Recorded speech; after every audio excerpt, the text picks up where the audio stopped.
तो दोस्तों 2020 में चैडविक बॉसमैन के गुजर जाने के बाद ब्लैक पैंथर 2 की कहानी मुश्किल में आ गई थी। लेकिन कई साल बीत जाने के बाद ब्लैक पैंथर 2 यानी वकांडा फॉरएवर की मूवी रिलीज हो ही गई। एमसीयू की इस मूवी नंबर 30 में वकांडा का सामना होता है कुछ ऐसे लोगों से जो कि उनके जितने ही ताकतवर थे। इसके अलावा ये मूवी चैडविक बॉसमैन के लिए एक बढ़िया ट्रिब्यूट भी साबित हुई। अगर आप इस मूवी को अच्छे से समझना चाहते हैं तो ये वीडियो देखते रहिए। आज मैं black panther Wakanda forever movie को शॉर्ट में एक्सप्लेन करूंगा, तो आइए देखते हैं।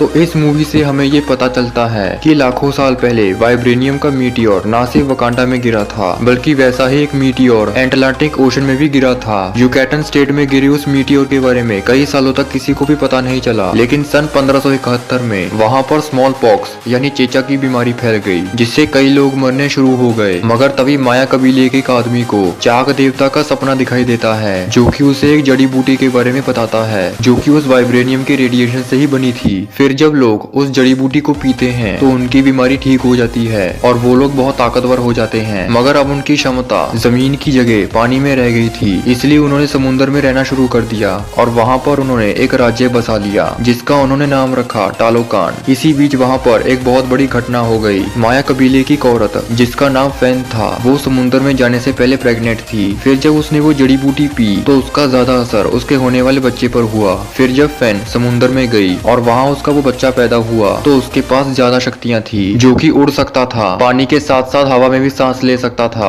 और उसकी उम्र भी बहुत कम बढ़ती थी। टालोकान के लोगों ने उस बच्चे का नाम रखा कुकुलकान और उसे नेमर भी कहा जाता था। उसकी इन शक्तियों की वजह से उसे टालोकान का राजा बना दिया। फिर जब फैन बूढ़ी हो गई तो उसकी आखिरी इच्छा थी कि उसे जमीन में दफनाया जाए, इसलिए नेमर उसकी बॉडी को जमीन में दफनाने जाता है। उस टाइम पर स्पेनिश तानाशाह वहाँ के लोगों पर जुल्म कर रहे थे, जिसे देखकर नेमोर को बहुत बुरा लगता है। हालांकि नेमोर ने उन सबको मार तो दिया था, मगर अब उसे ये लग रहा था कि दुनिया के सभी देश बहुत ही बुरे हैं, इसलिए उसने उन सभी को खत्म करने का फैसला कर लिया। जिसके बाद से किसी को भी ना तो टालोकान का पता चलता है और ना ही उनके पास मौजूद वाइब्रेनियम का। इस तरह से कई साल बीत जाते हैं। फिर सन 2023 में थैनोस को हराने के बाद सब कुछ नॉर्मल हो जाता है। लेकिन इसके एक साल बाद टिचाला, जो कि वकांडा का राजा था, उसे एक जानलेवा बीमारी हो जाती है और वो इसके बारे में किसी को भी नहीं बताता। लेकिन जब उसकी बीमारी बहुत बढ़ जाती है तो सभी को इसका पता चल जाता है और तब शूरी उसका इलाज करने लगती है, मगर उसका इलाज नहीं हो पाता। उसका इलाज सिर्फ हार्ट शेप्ड हर्ब से ही किया जा सकता था। मगर कई साल पहले एरिक किलमोंगर ने उस बगीचे को जला दिया था, मगर फिर भी शूरी उस हर्ब को बनाने की कोशिश करती है, मगर वो ऐसा कर नहीं पाती, जिससे टिचाला मर जाता है। फिर इसके बाद टिचाला का फ्यूनरल होता है और अब वकांडा की जिम्मेदारी रमोंडा पर आ जाती है। फिर इसके एक साल बाद यूनाइटेड नेशंस वाले वकांडा से वाइब्रेनियम लेने की बात करते हैं, क्योंकि कई साल पहले टचाला ने वकांडा की असलियत सबको बता दी थी। इसके अलावा टचाला ने वकांडा से बाहर बहुत सारे रिसर्च सेंटर भी खोले थे, मगर उसने प्योर वाइब्रेनियम बेचने की बात नहीं की थी, क्योंकि सभी लोग उसका गलत इस्तेमाल कर सकते थे। मगर अमेरिका वालों को हथियार बनाने के लिए प्योर वाइब्रेनियम ही चाहिए था, जो कि वकांडा वाले उन्हें देना नहीं चाहते थे। फिर टचाला के मरने के बाद दूसरे देश वाले अपने सोल्जर्स को वकांडा की रिसर्च सेंटर में हमला करने के लिए भेज देते हैं, ताकि वो वहाँ से वाइब्रेनियम चुरा सके। मगर डोरा मिलाजे सेना उन्हें गिरफ्तार कर लेती है, जिसके बाद रमोंडा उन घुसपैठियों को यूनाइटेड नेशंस के सामने पेश करती है और उन सबको वार्निंग देती है कि अगली बार ऐसा कुछ होने पर वो किसी को माफ नहीं करेंगे। इस वजह से अमेरिका वाले वकांडा से वाइब्रेनियम लेने की बात छोड़ देते हैं और वो उस मेटल को दूसरी जगहों में ढूंढना शुरू करते हैं। इसी बीच CIA वालों को एक साइंटिस्ट से वाइब्रेनियम डिटेक्टर मशीन मिल जाती है, जिससे वो वाइब्रेनियम ढूंढने लगते हैं और वो उसे ढूंढते ढूंढते समुद्र में आ जाते हैं, जहाँ उन्हें वाइब्रेनियम के सिग्नल मिल जाते हैं। लेकिन जब वो वहाँ जा रहे होते हैं तो तभी टालोकान वाले उन पर हमला कर देते हैं और वो उन सभी को मार देते हैं। उधर वकांडा में शूरी अब तक अपने भाई की मौत को भुला नहीं पाई थी और तभी रमोंडा उसे अपने साथ नदी में लेकर जाती है, जहाँ वो टिचाला की फ्यूनरल वाले कपड़े जलाने लगती है ताकि शूरी अपने गम को भूल जाए। लेकिन तभी वहाँ पर नेमोर आ जाता है और वो अपने साथ वाइब्रेनियम डिटेक्टर भी लेकर आता है और वो उन्हें ये बताता है कि टिचाला ने कई साल पहले वाइब्रेनियम के बारे में बताकर बहुत ही गलत किया था। उसकी वजह से सभी लोग वाइब्रेनियम की तलाश में समुद्र तक आ गए हैं, जो कि उनके लिए बहुत ही बड़ा खतरा है। फिर वो उन्हें ये बताता है कि उन्हें उस साइंटिस्ट को ढूंढकर उनके हवाले करना होगा जिसने उस मशीन को बनाया है, नहीं तो वो वकांडा पे हमला कर देगा। नेमोर की इस बात से वकांडा वाले ये समझ जाते हैं कि समुद्र में भी वाइब्रेनियम मौजूद है और अमेरिका के पास एक ऐसा साइंटिस्ट है जो कि उन्हें खोजने की मशीन बना सकता है। इसलिए वो उसे ढूंढने का फैसला करते हैं और फिर शूरी और ओकोए अमेरिका आ जाते हैं और वो एवरेट रॉस के पास चले जाते हैं जो कि CIA का ऑफिसर था। रॉस को ये लग रहा था कि उस जहाज के हमले के पीछे वकांडा का हाथ है, मगर शूरी उसे ये बताती है कि वो हमला उन्होंने नहीं किया था। और फिर रॉस उन्हें ये बताता है कि वो मशीन असल में रीरी विलियम्स नाम की लड़की ने बनाया है जो कि MIT की स्टूडेंट है। इसलिए शूरी और ओकोए MIT जाकर रीरी से मिलते हैं जो कि उन्हें ये बताती है कि वो मशीन उसने तो स्कूल प्रोजेक्ट के लिए बनाई थी, मगर शूरी उसे ये बताती है कि उस मशीन की वजह से उसकी जान खतरे में आ गई है, इसलिए वो उसे वकांडा ले जाने आए हैं। इसलिए रीरी उनके साथ अपने गोडाउन में आ जाती है और वो अपना सामान पैक करने लगती है, मगर FBI वालों को ये पता चल गया था कि वकांडा वाले रीरी को लेने आए हैं, इसलिए वो उन्हें पकड़ने की कोशिश करते हैं। और तब रीरी आयरन मैन सूट पहनकर वहाँ से भागने लगती है और शूरी और ओकोए कार और बाइक लेकर भागने लगते हैं। हालांकि वो FBI वालों से तो बच जाते हैं, मगर तभी वहाँ पर टालोकान के लोग आ जाते हैं। वो असल में रीरी को मारने आए थे। फिर ओकोए उनसे लड़ने लगती है, मगर बाद में वो हार जाती है।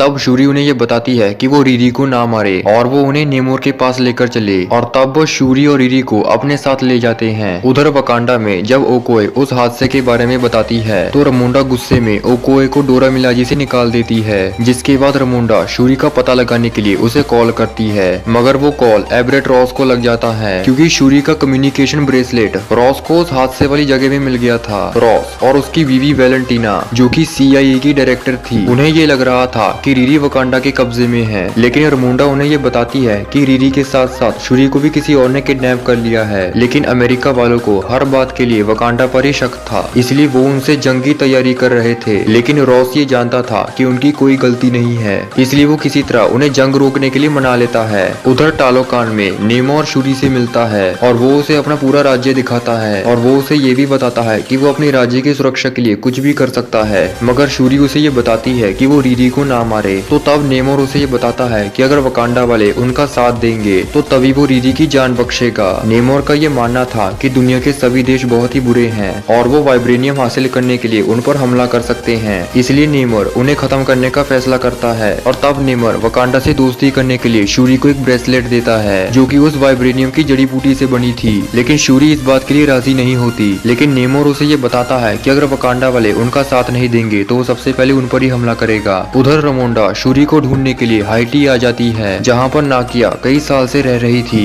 नाकिया एक अच्छी जासूस थी और रमोंडा ये चाहती थी कि नाकिया शूरी को ढूंढे, जिसके बाद नाकिया शूरी को ढूंढते ढूंढते युकाटन आ जाती है और वो नेमोर की जानकारी हासिल करके शूरी को लेने समुद्र में जाती है। उधर रमोंडा नेमोर का ध्यान भटकाने के लिए उसे अपने पास बुलाती है और उसे कुछ टाइम बातों में उलझाए रखती है, जिसके बाद नाकिया शूरी और रीरी को वहाँ से ले जाती है और वो सब वकांडा वापस चले जाते हैं। लेकिन जब नेमोर को ये पता चलता है कि शूरी ने उसे धोखा दिया है तो उसे बहुत ही गुस्सा आ जाता है और वो अपनी सेना के साथ वकांडा पे हमला कर देता है, जिससे वहाँ पर बाढ़ आ जाती है और कई लोग डूबने लगते हैं। वकांडा की सेना उन्हें बचाने की कोशिश करती है और इस मौके का फायदा उठाकर नेमोर राजमहल आ जाता है और वो महल को पानी में डुबा देता है, जिससे रमोंडा मर जाती है। और तब नेमोर ये कहता है कि वो एक हफ्ते बाद फिर आएगा और अगर वकांडा ने उनका साथ नहीं दिया तो वो सबको मार देगा। जिसके बाद रमोंडा का फ्यूनरल होता है और अब शूरी नेमोर से बदला लेने का फैसला करती है, जिसके लिए वो अपनी सेना को तैयार करने लगती है। वो ओकोए को एक पावरफुल सूट देती है और वो रीरी को एक नया आर्मर बनाने में हेल्प करती है। जिसके बाद शूरी फिर से वो हार्ट शेप्ड हार बनाने की कोशिश करती है ताकि वो ब्लैक पैंथर बनकर खुद नेमोर को मार सके।